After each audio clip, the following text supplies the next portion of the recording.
Good evening. The Premier says a switch to Eastern States time would deliver $1 billion boost to South Australia's struggling economy and create desperately needed jobs. The state government revealing a preference to wind our clocks forward by 30 minutes to help us avoid becoming a backwater.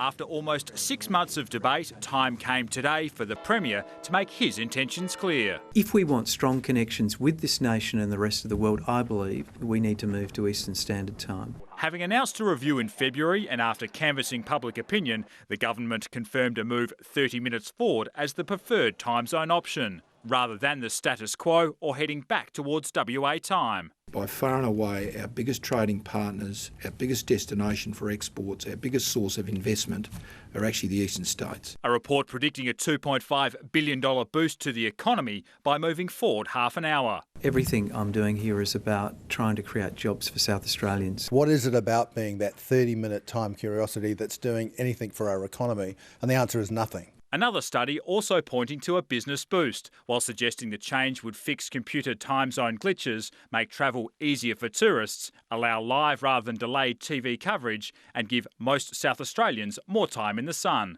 The majority of public submissions were against a change. We should stick to our own time zone and we shouldn't be in the same time zone as Melbourne. It's just simpler, isn't it?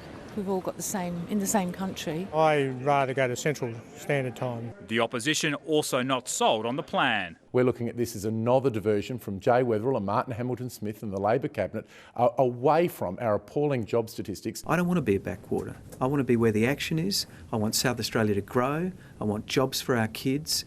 And this is a small but important step in that direction. Political reporter Rory McLaren is live in the city. Rory, has the Premier detailed a timeline for change? Well, he has, Kate, and legislation would need to be introduced into state parliament, and that's expected to happen in the coming months. Now, any switch in time zone is also expected to coincide with the start or end of daylight saving. Now, that being the case, the government says the soonest we could move to Eastern Standard Time is April next year. Kate? Thank you, Rory. The most fierce opposition to a switch to Eastern States time has come from South Australia's west coast. Reporter Alice Monfries is live in Port Lincoln. Alice, people there fear the government is ignoring their view. Well, that's right, Kate. There are some very unhappy locals here on the West Coast.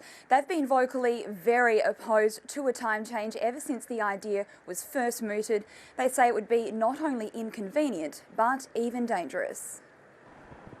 West Coast locals think they already spend too much of the morning in the dark, and so people like Sejuna farmer Mario Nichols are taking a very dim view of a switch to Eastern time.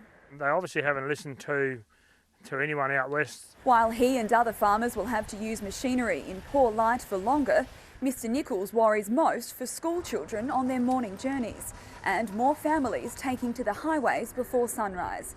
And he's issued this challenge to the Premier.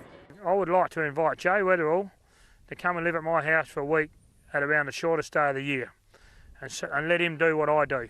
His anger at the government's push to switch to Eastern States time shared by people across the Eyre Peninsula. It's dark now at 7 o'clock when we stagger out of bed, and to lose an extra half an hour, we'll be in darkness for a lot longer.